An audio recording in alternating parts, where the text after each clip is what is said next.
So friends, आज इस video में हम बात करेंगे डिजिटल मार्केटिंग क्या होती है, digital marketing vs digital marketing and digital marketing के आपको क्या बेनिफिट्स देखने को मिलते हैं। सो नमस्कार दोस्तों, मैं हूं साहिल, इस चैनल का होस्ट और आपका दोस्त। तो चलिए शुरू करते हैं।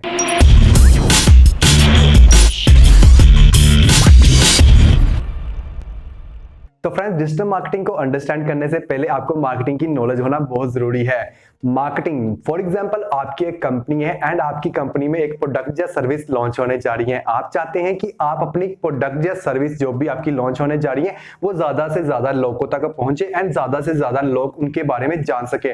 तो आप उसके लिए एडवर्टाइजमेंट करोगे। अब एडवर्टाइजमेंट करने के लिए आपके पास दो ऑप्शन है, आप ट्रेडिशनल मार्केटिंग कर सकते हैं या डिजिटल मार्केटिंग कर सकते हैं। तो सबसे पहले बात करेंगे ट्रेडिशनल मार्केटिंग के बारे में। तो डिजिटल मार्केटिंग करने के लिए आप अपनी एडवर्टाइजमेंट को न्यूज़पेपर में चिपकाएंगे, मैगजीन में चिपकाएंगे, टीवी में चलाएंगे, बैनर बनाएंगे और रेडियो में चलाएंगे, जो कि बहुत ज्यादा टाइम ले जाएगी एंड आपका पैसे भी बहुत ज्यादा लग जाएंगे। अगर टेक्निकली इस पॉइंट को देखा जाए तो ये ऑडियंस के लिए रेलिवेंट भी नहीं है, बिकॉज हमारी एड उन लोगों को भी शो हो जाएगी जो हमारे प्रोडक्ट में इंटरेस्टेड ही नहीं है। सो अब हम बात करेंगे डिजिटल मार्केटिंग के बारे में।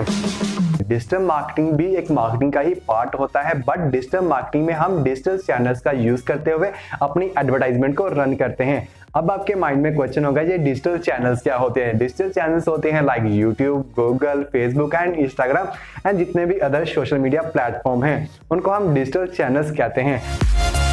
सो फ्रेंड्स, डिजिटल मार्केटिंग के आपको बहुत सारे बेनिफिट्स देखने को मिल जाते हैं, बट आज इस वीडियो हम जो मेन बेनिफिट्स हैं उनको कवर करेंगे। जो सबसे फर्स्ट बेनिफिट है, अगर आपका बजट लो है तो फिर भी आप अपनी एडवर्टाइजमेंट को रन कर सकते हैं, चाहे 50 रुपये में, चाहे 100 रुपीज़ में, चाहे उससे अप में।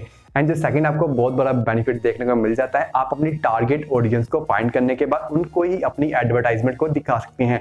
जो लास्ट आपको बेनिफिट देखने को मिलता है, अगर आपकी शॉप इसी पर्टिकुलर लोकेशन पे है, अगर आप चाहते हैं कि उस पर्टिकुलर लोकेशन में जितने भी लोग रहते हैं उनको ही मेरी एड शो हो, तो आप ऐसा भी कर सकते हैं। सो मुझे उम्मीद है आपको ये वीडियो अच्छी लगी होगी। अगर अच्छी लगी तो please don't forget to like, subscribe and press the bell icon.